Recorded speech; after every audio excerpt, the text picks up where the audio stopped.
इब्री लोकांसपत्र अध्याय 10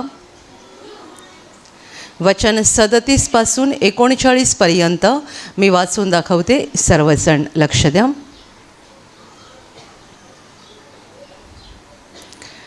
कारण अगदी थोडा वेळ राहिला आहे, जो येणार आहे तो येईल, उशीर करणार नाही. माझा नीतिमान मनुष्य विश्वासाने जगेल. तो जर माघार घेईल तर त्याच्याविषयी माझ्या जीवाला संतोष वाटणार नाही. परंतु ज्यांचा नाश होत आहे अशा माघार घेणाऱ्यांपैकी आपण नाही, तर जीवाच्या तारणासाठी विश्वास ठेवणाऱ्यांपैकी आहो. Hallelujah, hallelujah, hallelujah, hallelujah, hallelujah, hallelujah. देवाचं वचन म्हणत आहे, कारण अगदी थोडा वेळ राहिला आहे, जो येणार आहे तो येईल, उशीर करणार नाही. पुढे देवाचे शब्द आहेत. देव म्हणतोय, माझा नीतिमान मनुष्य विश्वासाने जगेल. तो जर माघार घेईल तर त्याच्याविषयी माझ्या जीवाला संतोष वाटणार नाही. माघार घेणं म्हणजे मागे हटणं. तो जर विश्वासातून मागे आला तर त्याच्याबद्दल मला आनंद वाटणार नाही. आणि पुढे वचन म्हणतं, परंतु आपण माघार घेणाऱ्यांपैकी नाही, तर जीवाच्या तारणासाठी विश्वास ठेवणाऱ्यांपैकी आहो. Hallelujah, hallelujah, hallelujah, hallelujah. जो येणार आहे तो येईल, उशीर करणार नाही. हे वचन प्रभू येशूविषयी सांगत आहे.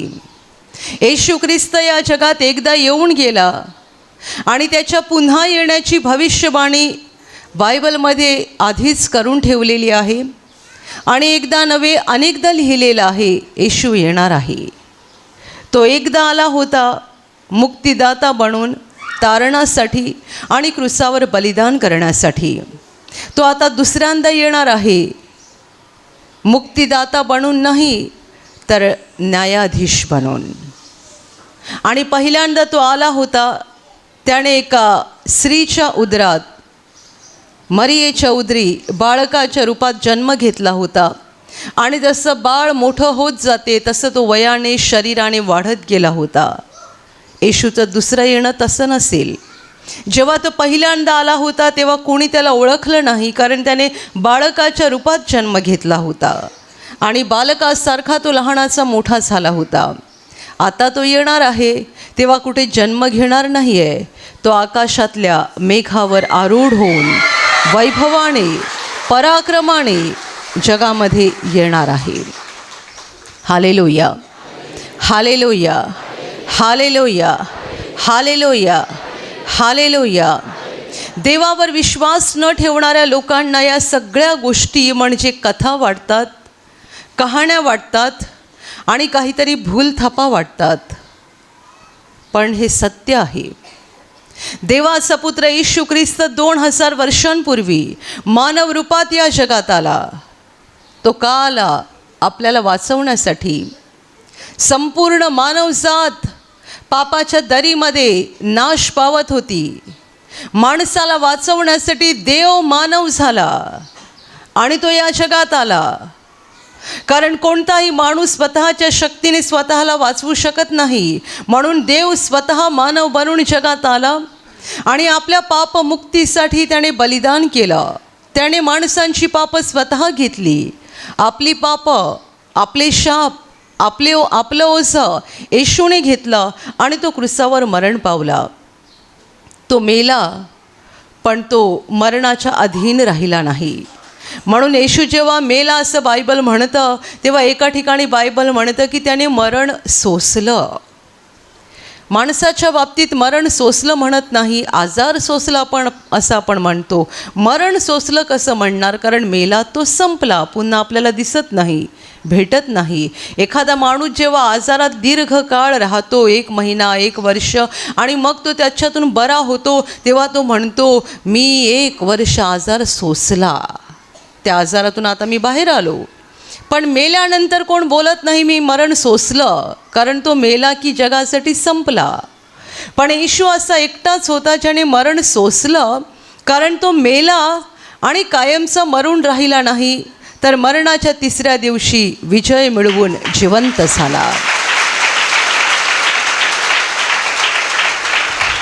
हालेलुया.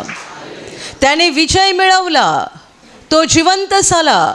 आणि हा मरणातून उठलेला जिवंत प्रभू 40 दिवस त्याच्या शिष्यांना दर्शनं देत राहिला, शिकवत राहिला, त्यांच्याशी बोलत राहिला. इतकंच काय, मरणातून उठलेल्या प्रभूने त्यांच्याबरोबर भोजनसुद्धा केलं, जेवणसुद्धा केलं, अशासाठी की त्यांना पूर्ण खात्री पटावी की हा आमचा प्रभू खरोखर उठलेला आहे. आम्ही एखाद्या भूताला बघत नाही, एखाद्या प्रेताला बघत नाही, आमचा प्रभू खरोखर उठलेला आहे.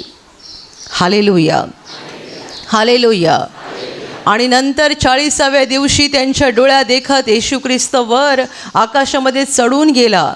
त्यांच्याशी शेवटचं भाषण केलं, शेवटची आज्ञा दिली. येशूची शेवटची आज्ञा होती त्यांना, जगात जा आणि संपूर्ण सृष्टीला सुवार्तेची घोषणा करा, लोकांना सुवार्तेची घोषणा करा, लोकांना माझं शिष्य बनवा. ही शेवटची आज्ञा त्याने त्याच्या शिष्यांना दिली. आणि हे बोलणं संपवल्यानंतर प्रभू वर वर वर आकाशात चढून गेला. आणि शिष्य बघत होते. केवळ ते 11 शिष्य नव्हते, तर येशूवर प्रेम करणारे दुसरे पण काही लोक तिकडे होते. आणि या सगळ्यांच्या डोळ्या देखत तो वर गेला आणि ते बघत राहिले तो कसा जातोय वर. आणि तो वर खूप वर गेल्यानंतर ढगांनी त्याला झाकून टाकलं. त्याने येशू दिसायचा बंद झाला, कारण तो ढगाच्या पलीकडे गेला. आणि एवढ्यात त्यांनी बघितलं, श्वेत वस्त्रे म्हणजे पांढरे शुभ्र कपडे घातलेले 2 जण त्यांच्या बाजूला येऊन उभे राहिले. आणि ते त्यांना म्हणाले, अहो गालिलकरांनो, तुम्ही आकाशाकडे असे काय निरखून बघत राहिला आहात? कोणाला बघताय? काय बघताय? हा जो येशू तुमच्यापासून वर आकाशात गेलेला आहे, याला जसं तुम्ही जाताना पाहिलं तसाच तो येईल, तसाच तो येईल. 40व्या दिवशी जेव्हा येशू स्वर्गात चढून गेला आणि शिष्य आकाशाकडे बघत राहिले, बघत राहिले शेवटपर्यंत. जसं आपल्या दूरचा माणूस जेव्हा आपल्यापासून कुठेतरी दूर जातो, तेव्हा आपण शेवटपर्यंत बघत उभे राहतो. तुम्ही तुमच्या मुलाला, तुमच्या मुलीला कुठेतरी हॉस्टेलला किंवा कुठे सोडत असाल, शेवटपर्यंत बघत राहता. का? कारण आता खूप काळ आपल्याला त्यांना बघायला मिळणार नाही. शिष्य पण येशूकडे बघत होते, कारण आता आमचा प्रभू आम्हाला दिसणार नाही, म्हणून ते बघत होते, बघत होते. आणि तो एवढा उंच गेला की ढगांनी त्याला झाकून टाकलं. तो ढगांच्या पलीकडे गेला, त्याने येशू दिसणं बंद झालं. आणि मग त्याने समोर बघितलं तर काय, 2 देवदूत उभे आहेत. आणि ते म्हणतात, हा जो येशू तुमच्यापासून वर आकाशात गेलेला आहे, त्याला जसं तुम्ही जाताना बघितलं तसाच तो पुन्हा येणार आहे. ही भविष्यवाणी बायबलमध्ये खूप वेळेला आहे. आणि अगदी येशूने स्वतः पण त्याच्या मरणाच्या खूप आधी त्याच्या शिष्यांना सांगितलं होतं, मी तुमच्यासाठी जागा तयार करायला जातो, मी जाऊन जागा तयार करीन आणि मग पुन्हा येऊन तुम्हाला आपल्याजवळ घेईन, अशासाठी की जेथे मी आहे तेथे तुम्हीही असावे. Hallelujah, hallelujah, hallelujah. येशूने ही गोष्ट अनेक वेळा सांगितली, वारंवार सांगितली, जागे रहा. धनी लग्नाहून परत येण्याची वाट पाहत असलेल्या दासासारखे जागे रहा. एखादा दास वाट बघत असतो, माझा धनी लग्नाला गेलेला आहे, कोणत्याही वेळेला येईल, रात्री 12ला पण येईल की पहाटे 4ला पण येईल, पण जेव्हा तो येईल तेव्हा मला पटकन दार उघडता आलं पाहिजे आणि पटकन त्याला घरात घेता आलं पाहिजे. असा जो दास असतो धण्याची वाट बघत, त्याच्यासारखे तुम्ही पण जागे राहा. कारण तुमचा धणी म्हणजे येशू ख्रिस्त कोणत्या वेळेला येईल हे तुम्हाला माहिती नाही. तो जेव्हा येईल तेव्हा तुम्ही झोपा काढत असलेले दिसू नये, आत्म्यामध्ये जागे राहावे. म्हणून प्रभूने वारंवार सांगितलं, जागे राहा, कारण तुमचा धणी परत कधी येईल हे तुम्हाला ठाऊक नाही. पण जेव्हा तो येईल तेव्हा त्याला तुम्ही जागे असलेले दिसायला पाहिजेत. Hallelujah, hallelujah. आणि ही गोष्ट म्हणजे येशूचं परत येणं समजावून सांगताना त्याने एक सुंदर दाखला दिलेला आहे. 10 कुमारिकांचा.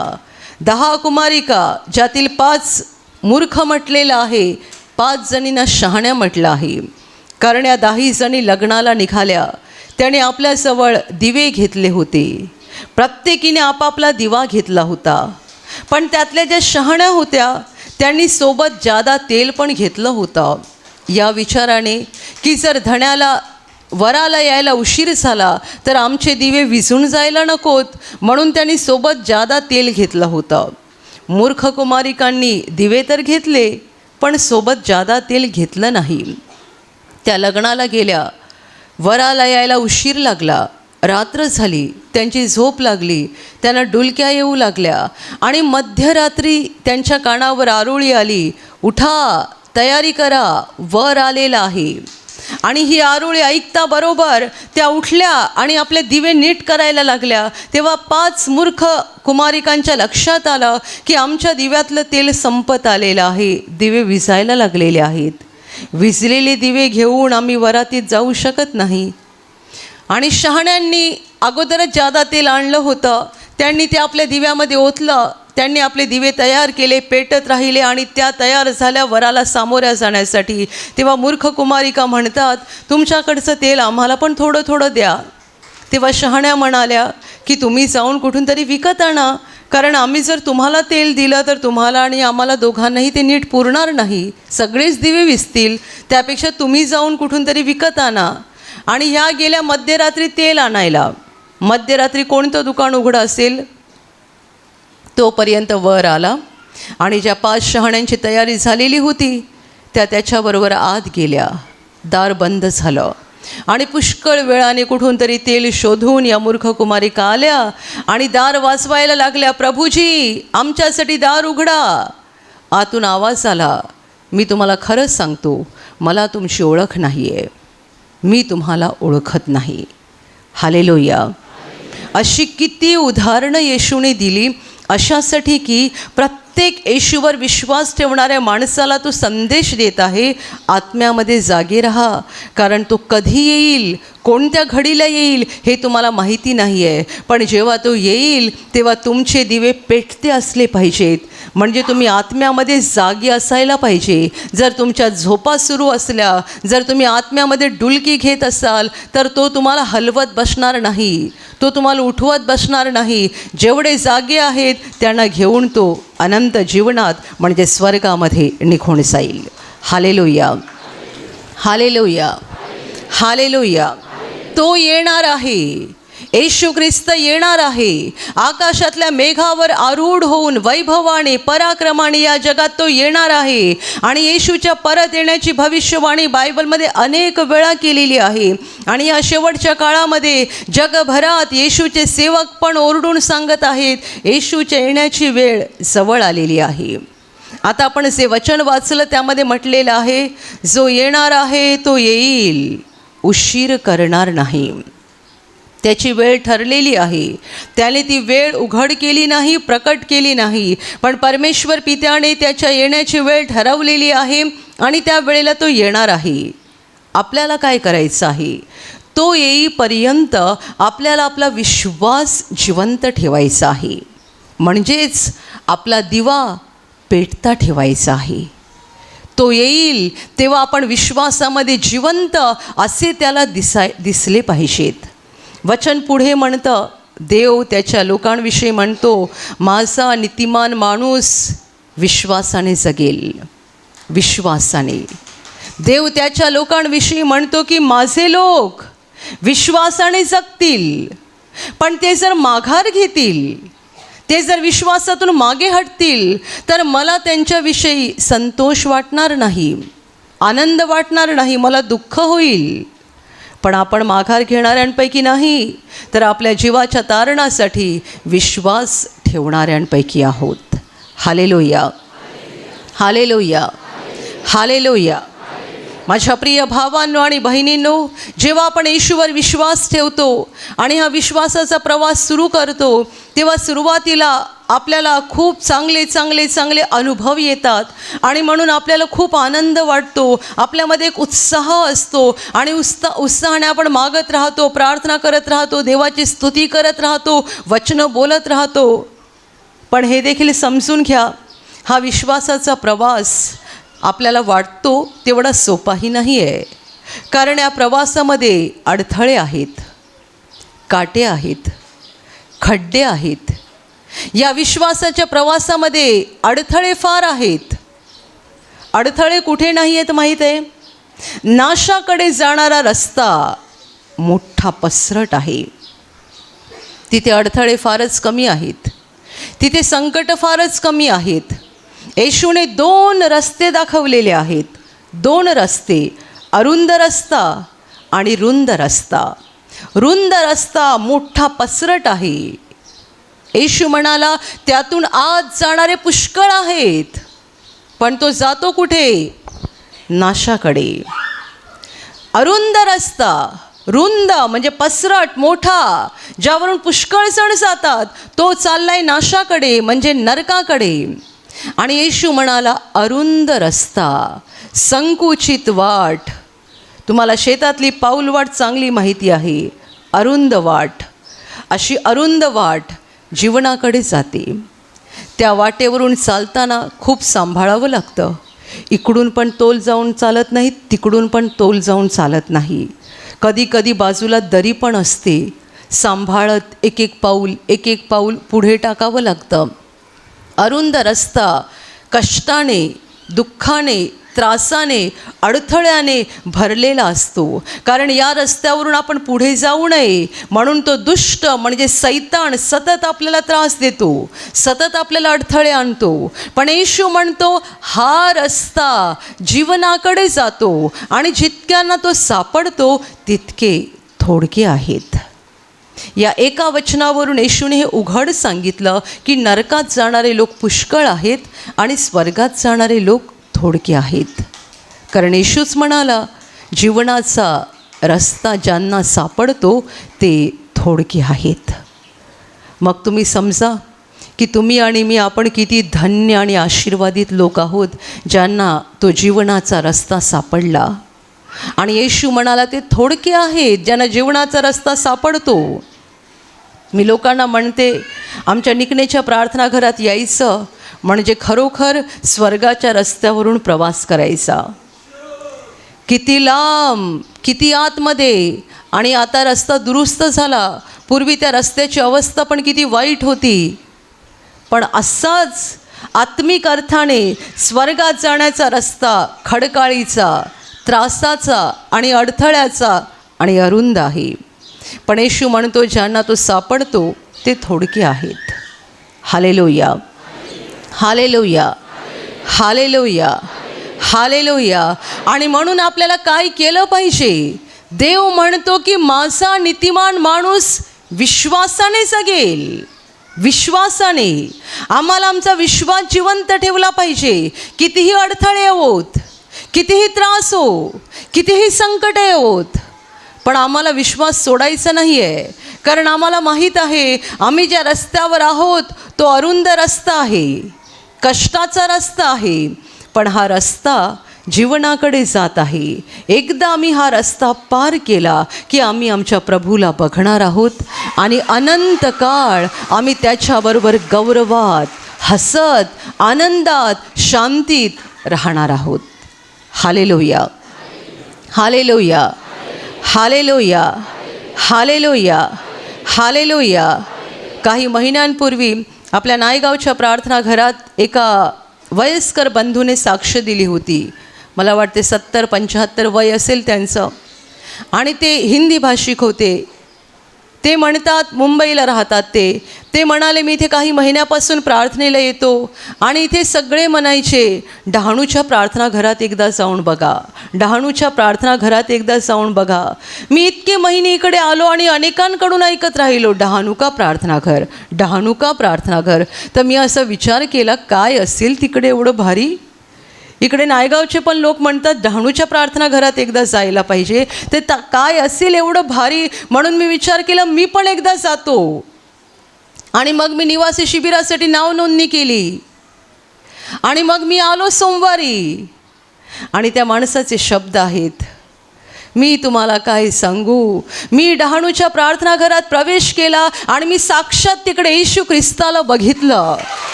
तिकडे देव वावरतोय, देव फिरतोय.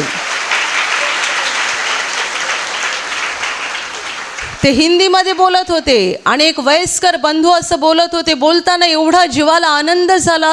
ते म्हणतात, क्या बताऊं, जैसे ही मैंने उस गेट के अंदर प्रवेश किया मैंने वहाँ यीशु को देखा. वो पूरा कैंपस यीशु के मौजूदगी से भरा हुआ था. त्यांनी या प्रार्थना घराविषयी इतकं सांगितलं, पण ते आधी म्हणाले, किती जण म्हणायचे डहाणू का प्रार्थना घर, डहाणू का प्रार्थना घर. तो मैंने सोचा क्या इतना बड़ा होगा, वहाँ पे सब कोई डहाणू का प्रार्थना घर बोलते हैं. पण मी जेव्हा आलो तेव्हा मी बघितलं खरोखर देवाची उपस्थिती त्या जागेमध्ये आहे. मी तिकडे गेलो आणि मी येशूला बघितलं, मी येशूचा अनुभव घेतला आणि त्याने शिबिरात भाग घेतला. त्या शिबिरात त्यांचा कोणता तरी आजारही बरा झाला, त्याची पण त्यांनी साक्ष दिली. पण सगळ्यात विशेष गोष्ट, जेव्हा त्यांनी आत पाय ठेवला तेव्हा प्रवेश करताबरोबर त्यांना जाणवलं. काय जाणवलं? इकडे देव राहतोय, इथे देवाचा वावर आहे, इकडे देवाची वस्ती आहे. Hallelujah, hallelujah. मुंबईचे लोक जेव्हा इथपर्यंत येतात तेव्हा त्यांना खूप त्रास होतो, खूप कष्ट होतात, किती वाहनं बदलावी लागतात, किती दगदग. कारण मुंबईच्या लोकांना रिक्षात बसायचं आणि 10 मिनटात अमुक स्टेशनला पोहोचायचं एवढी सवय आहे. तर तिकडून इथे येणं म्हणजे त्यांच्यासाठी खूप कष्टाची गोष्ट असते. पण एकदा ते आत पोहोचले की त्यांना जाणवतं खरोखर जिवंत देवाचा वावर या ठिकाणी आहे, उपस्थिती आहे. अगदी त्याप्रमाणे आपण जो स्वर्गाचा रस्ता निवडलेला आहे, जो मार्ग आपण शोधून काढलेला आहे, नवे देवाने आपल्याला शोधून दिलेला आहे आणि देवाने आपल्यासाठी ती वाट मोकळी केलेली आहे. त्या वाटेवरून चालताना त्रास जरूर होतो, अडथळे जरूर येतात. कधी कधी सैतान आपल्या विश्वासावर एवढे हल्ले करतो की आपल्याला कंटाळा येतो आणि वाटतं मी एवढी प्रार्थना केली काय उपयोग झाला, मी इतकी प्रार्थना केली काय फायदा झाला, नको जाऊया प्रार्थनेला, नको ठेवूया येशूवर विश्वास, असाही विचार मनात येतो. पण तुम्हाला सांगू, हा खडकाळ कठीण रस्ता थोडा आहे. वचन म्हणतं अगदी थोडा वेळ राहिला आहे. का थोडा वेळ माहीत आहे? कुणी सांगेल मी 10 वर्षे विश्वासात आहे, मी 25 वर्षे विश्वासात आहे, कुणी सांगेल मी 50 वर्षे माझा विश्वास टिकवून ठेवला आहे. तरी पण हा काळ थोडाच आहे. कारण अनंत काळ किती मोठा आहे, मोजता येणार नाही. त्याच्या पुढे आपल्या विश्वासाचा प्रवासाचा काळ खूपच छोटा आहे, थोडा वेळ राहिलेला आहे. आपल्यापैकी प्रत्येकासाठी देवाने दिलेला थोडा वेळ आहे. कोणी 70 वर्ष जगेल की कोणी 100 वर्ष जगेल, पण वेळ थोडाच आहे. हा विश्वासाचा प्रवास कठीण आहे, त्रासाचा आहे, पण थोडा वेळ सहन करा. थोडा वेळ, जो येणार आहे तो येईल. हा रस्ता संपला की आपण एका वैभवामध्ये पोहोचणार आहोत, एका गौरवामध्ये पोहोचणार आहोत. आणि एकदा तिकडे आपण गेलो की पुन्हा दुःख नाही आहे, पुन्हा अश्रू नाही आहेत, पुन्हा रडणं नाही आहे, पुन्हा कष्ट नाही आहेत. Hallelujah, hallelujah, hallelujah, hallelujah. माझ्या प्रिय भावांनो आणि बहिणींनो, तुमच्या हृदयात जो येशू ख्रिस्तावरचा विश्वास आहे, हा विश्वास जपत जा आणि या विश्वासाला वाढवत जा. विश्वास कमी होता कामा नये. देव म्हणाला माझा नीतिमान मनुष्य विश्वासाने जगेल. पण तो जर माघार घेईल, म्हणजे तो जर मागेल, तो जर विश्वास सोडून देईल, तर त्याच्याविषयी माझ्या जीवाला संतोष वाटणार नाही, आनंद वाटणार नाही. आम्ही विश्वासातून मागे यावं हे त्या सैतानाला वाटतं, पण देवाला वाटतं आम्ही विश्वास टिकवून ठेवावा, मजबूत ठेवावा आणि पुढे पुढे चालत राहावं.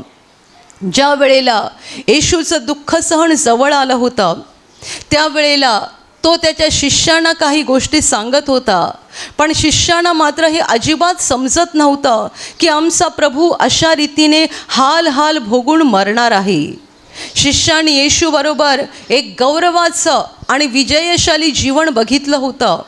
येशू समोर कोणताही अशुद्ध आत्मा थांबत नसे, कोणताही आजार टिकत नसे, कोणतंही संकट टिकत नसे. आणि म्हणून शिष्यांच्या मनामध्ये एक फार मोठा विश्वास होता की आमचा प्रभू आहे ना आमच्याबरोबर, आम्हाला काही भीती नाही आहे. आंधळा येऊ त्याचे पण डोळे तो उघडतो, वादळ हो वादळाला पण तो शांत करतो, काही हो आमच्या प्रभूकडे सगळी उत्तरं आहेत आणि प्रभू आमच्यासोबत आहे, तर भीती कसली. त्यांच्या अंतःकरणात एक विश्वास होता, आनंद होता. पण त्यांना हे माहिती नव्हतं आमच्या प्रभूला आता मरायचं आहे.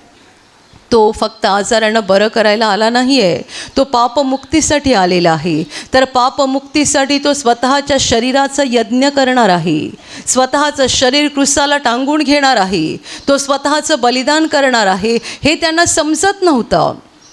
आणि म्हणून येशूला या गोष्टीची कल्पना होती, जेव्हा मला धरलं जाईल, माझे हाल हाल होतील आणि मी क्रूसावर मरेन, तेव्हा यांचा विश्वास डळमळीत होईल, हे घाबरतील आणि ह्यांना असं वाटेल संपलं सगळं आता.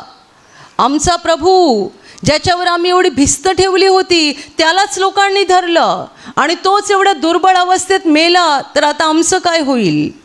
येशूला हे माहिती होतं की त्यांचा विश्वास ढळणार आहे. म्हणून येशूने त्यांच्यासाठी प्रार्थना केली देवपित्याजवळ.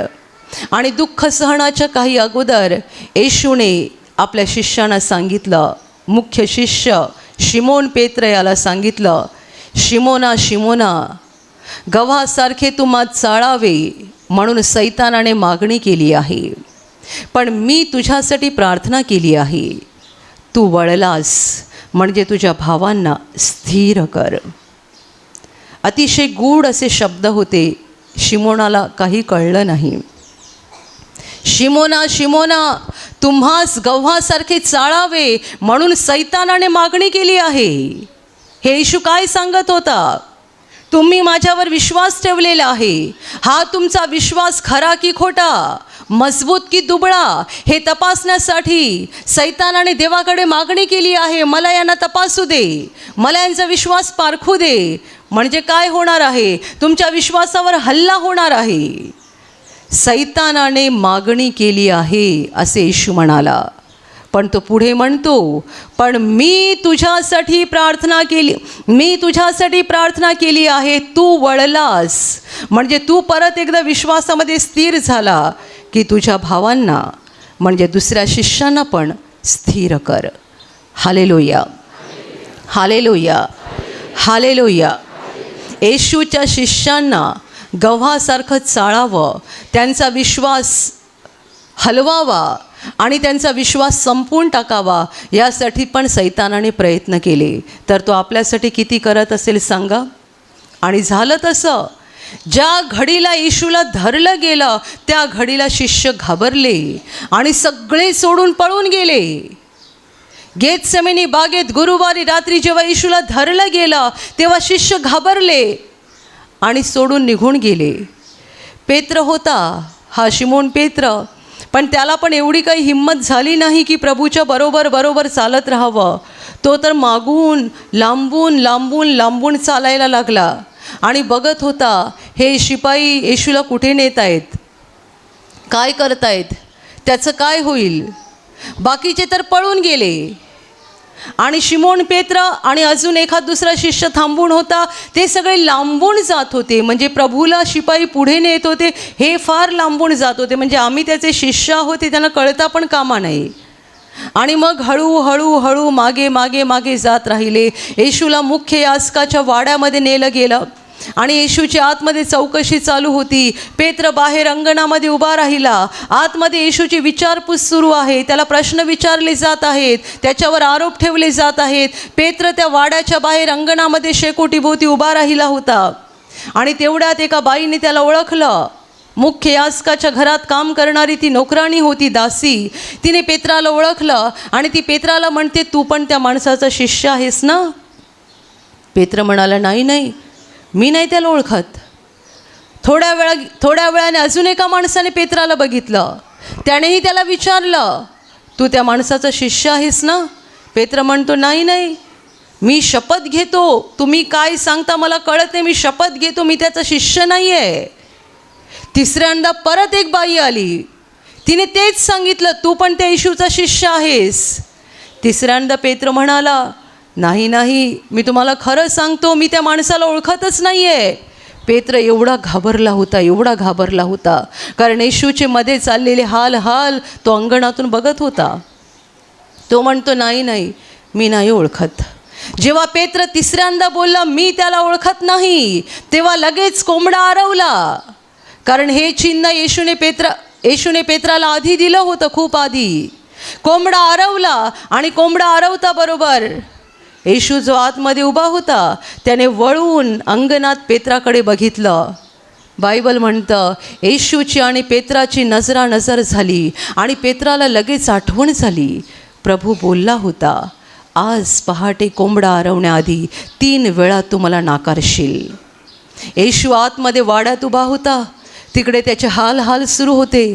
पेत्र बाहेर अंगणात होता, पण जेव्हा तिसऱ्यांदा त्याने येशूला नाकारलं आणि कोंबडा आरवला, तेव्हा येशूने वळून पेत्राकडे बघितलं, म्हणजे आठवण करून दिली त्याला.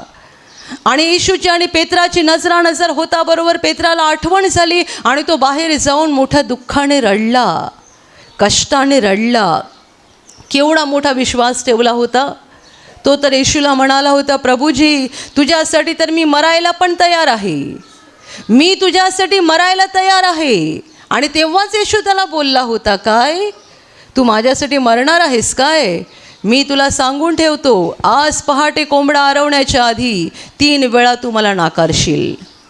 हल्ला विश्वास, सैतानाने हलवला, हे पण येशूने आधी सांगितलं होतं. तुम्हास गव्हासारखे चाळावे म्हणून सैतानाने मागणी केली आहे. पण येशू म्हणाला, मी तुझ्यासाठी प्रार्थना केली आहे, तू वळलास म्हणजे तुझ्या भावांना स्थिर कर. पेत्र बाहेर गेला, मोठ्या दुःखाने रडला आणि त्यानंतर पुन्हा मात्र त्याने येशूला नाकारलं नाही. काही काळपर्यंत भीती त्याच्या मनात राहिली. तो या यहुदी लोकांपासून स्वतःला लांब लांब लांब लांब ठेवत गेला.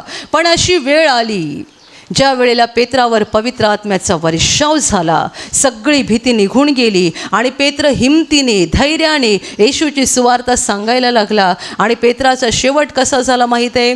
पेत्राला पण क्रूसाला खिळून मारलं गेलं, पण त्याला क्रूसाला येशूसारखं खिळलं नाही. पेत्राने खूप सुवार्ता प्रसार केला, खूप आत्म्यांनी येशूकडे आणलं. पेत्राची 2 पत्र पण आपण बायबलमध्ये वाचतो. पेत्राने पण मंडळ्या बनवल्या, खूप सुवार्ता प्रसार केला, अनेक आत्म्यांनी येशूकडे आणलं आणि खूप वर्ष कार्य केल्यानंतर त्याची परीक्षा झाली, फायनल परीक्षा शेवटची. त्याला धरलं गेलं, ठार केलं गेलं. त्यालाही क्रूसाला खिळलं होतं, परंतु खिळणार होते, पण तो असं म्हणाला, मला क्रूसावर जरूर खिळा, पण माझ्या प्रभूसारखं खिळू नका, माझी तशी लायकी नाही आहे, मला क्रूसावर उलटं खिळा. आणि म्हणून पेत्राला पाय वर आणि डोकं खाली अशा रीतीने क्रूसाला खिळून मारलं गेलं. कारण त्याचे शब्द होते, माझ्या प्रभूसारखा क्रूसावर मरायला माझी लायकी नाही आहे, म्हणून माझ्या प्रभूसारखं सरळ मला खिळू नका, उलटं खिळा. आणि अशा रीतीने पेत्र पण येशूसाठी खूप वर्षांनी मरण पावला. पण त्यावेळेला मात्र त्याचा विश्वास ढळला नाही. Hallelujah, hallelujah, hallelujah. कारण तोपर्यंत त्याचा विश्वास पक्का मजबूत झाला होता आणि त्याला हे माहिती होतं, आत्ता माझा प्राण गेला की दुसऱ्या क्षणाला मी माझ्या प्रभूला बघणार आहे आणि त्याच्याबरोबर स्वर्गात अनंत काळ युगानयुग राहणार आहे. Hallelujah, hallelujah. माझा नीतिमान मनुष्य विश्वासाने जगेल. तुमच्या जीवनात अडथळे येतील, संकट येतील आणि तुमचा विश्वास पारखण्यासाठी सैतान अहोरात्र प्रयत्न करणार. तुमचा विश्वास मजबूत आहे की दुबळा आहे? तुम्ही येशूवर खरोखर प्रेम करताय की फक्त वरवर दाखवण्यासाठी प्रेम करताय? पारख होईल, लक्षात ठेवा. पण आम्हाला विश्वास सोडायचा नाही आहे, कारण देव म्हणतोय, माझा नीतिमान माणूस विश्वासाने जगेल, पण तो जर माघार घेईल तर मला त्याच्याविषयी आनंद वाटणार नाही, माझ्या जीवाला संतोष वाटणार नाही. Hallelujah, hallelujah, hallelujah.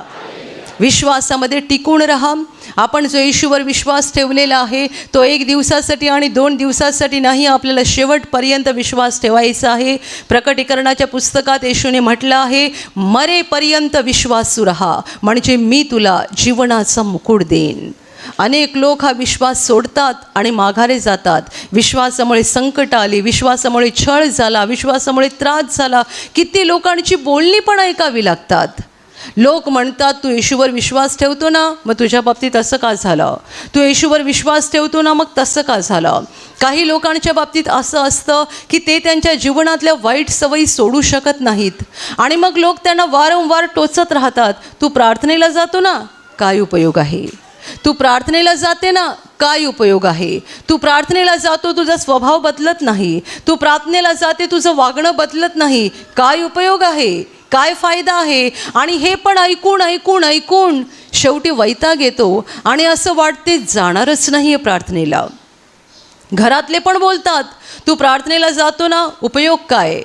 लक्षात ठेवा, जे शब्द तुम्हाला निराश करतात आणि देवापासून दूर नेतात, तुमचं मन खचवतात, ते शब्द देवापासून नसतात. देवाचे शब्द आपल्या मनाला उभारी देतात. जर तुम्हाला कुणी असं सांगितलं, भाऊ घाबरू नकोस, जरी तुला या व्यसनातून सुटका मिळाली नाही तरी विश्वास सोडू नको. एक दिवस देव तुझ्यावर दया करेल, एक दिवस देव तुझं बंधन तोडेल. तू विश्वासात टिकून राहा, विश्वासात चालत राहा. तुम्हाला कोणी सांगितलं, ताई तुझी वाईट सवय जात नाही ना, तरी घाबरू नको, विश्वास सोडू नको, विश्वासात टिकून राहा, प्रार्थना कर. एक दिवस देव तुझी आठवण करेल आणि तुला या सैतानाच्या बंधनातून मुक्त करेल. जर असं तुम्हाला कोणी सांगत आहे तर ते देवाचे शब्द आहेत. देवाचे शब्द आमच्या मनाला उभारी देतात, चैतन्य देतात, धैर्य देतात, उत्साह देतात, आम्हाला विश्वासामध्ये खंबीर करतात आणि सैतानाचे शब्द आमचे मन खचवत जातात. काय फायदा प्रार्थनेला जाऊन? काय मिळवलं प्रार्थनेला जाऊन? कशाला जातो, कशाला जाते? हे सैतानाचे शब्द आहेत जे आमचं मन खचवतात. खचू नका, निराश होऊ नका आणि तुमच्या वाट्याला कितीही संकट आली तरी घाबरू नका. देव आपल्याबरोबर आहे. तो संकटातून तुम्हाला बाहेर काढेल, दुःखातून बाहेर काढेल. कितीही अडथळे येत राहिले तर एक एक अडथळे निपटून जातील. तो त्यातून मार्ग काढेल आणि शेवटी आम्हाला एक दिवस अनंत जीवनात तो घेऊन जाईल. त्याचं वचन आहे, त्याने आम्हाला वचन देऊन ठेवलेलं आहे. तो वचन पूर्ण करणारा देव आहे. Hallelujah, hallelujah, hallelujah. तो जे काही बोललेलं आहे खरं आहे, सत्य आहे आणि त्याने काहीही खोटं सांगितलेलं नाही आहे. तो येणार आहे म्हणजे येणार आहे म्हणजे येणार आहे आणि त्याच्यावर विश्वास ठेवणाऱ्यांना तो अनंत जीवनात नेणार आहे. येशूवरचा विश्वास टिकवून ठेवा. या विश्वासामध्ये शेवटपर्यंत स्थिर रहा, दृढ रहा, कारण आपल्या सगळ्यांना माघार घ्यायची नाही आहे तर टिकून राहायचं आहे आणि एक दिवस अनंत जीवनामध्ये पोहोचायचं आहे. Hallelujah, hallelujah, hallelujah. आणि आता मी तुमच्यासाठी प्रार्थना करणार आहे. पूर्ण विश्वास ठेवा की प्रभू येशू एका क्षणात तुम्हाला स्पर्श करून बरं करेल. एका क्षणात तो तुमच्या जीवनातलं दुःख काढून टाकेल, कारण प्रभू आजही जिवंत आहे. 2000 वर्षांपूर्वी तो देहरूपात या जगात होता. आज देहरूपात नाही आहे पण आत्म्याच्या रूपाने आहे आणि जिथे जिथे लोक त्याच्यावर विश्वास ठेवतात आणि विश्वासाने त्याला हाक मारतात तिकडे तिकडे तो त्यांच्या अगदी जवळ असतो. त्यांना बरं करायला, त्यांना आनंदित करायला आणि त्यांना सैतानाच्या हातातून सोडवायला तो नेहमीच तयार असतो. म्हणून विश्वास ठेवा, प्रभू इथे आहे. तो तुम्हाला स्पर्श करेल आणि तुमचं जीवन बदलून टाकेल. जिथे तुम्हाला आजार आहे तिथे विश्वासाने हात ठेवा आणि तिथे हात ठेवणं शक्य नसेल तर छातीवर हात ठेवा. प्रभू येशूच्या नावाने या क्षणाला तुमच्या शरीरातले सगळे आजार नष्ट होत, प्रभू येशूच्या नावाने तुमच्या जीवनातील सगळी दुःख निघून जावोत. सैतानाची सर्व कामं तुमच्या घरातून आणि तुमच्या कुटुंबातून प्रभू येशूच्या नावाने पूर्णपणे नष्ट होत. सर्व शुद्धात्म्यांनो, प्रभू येशूच्या नावाने मी तुम्हाला आज्ञा देत आहे, या क्षणाला यांना सोडून निघून जा आणि पुन्हा त्यांच्यात शिरू नका. प्रभूचं महान सामर्थ्य तुमच्यावर येऊ, पवित्र आत्मा तुमच्यावर येऊ, पवित्र आत्म्याचा आनंद तुमच्या जीवनात येऊ, पवित्र आत्म्याची शांती तुमच्या हृदयात येऊ आणि तुमचं जीवन स्वर्गीय प्रकाशाने भरून जावो. आमीन.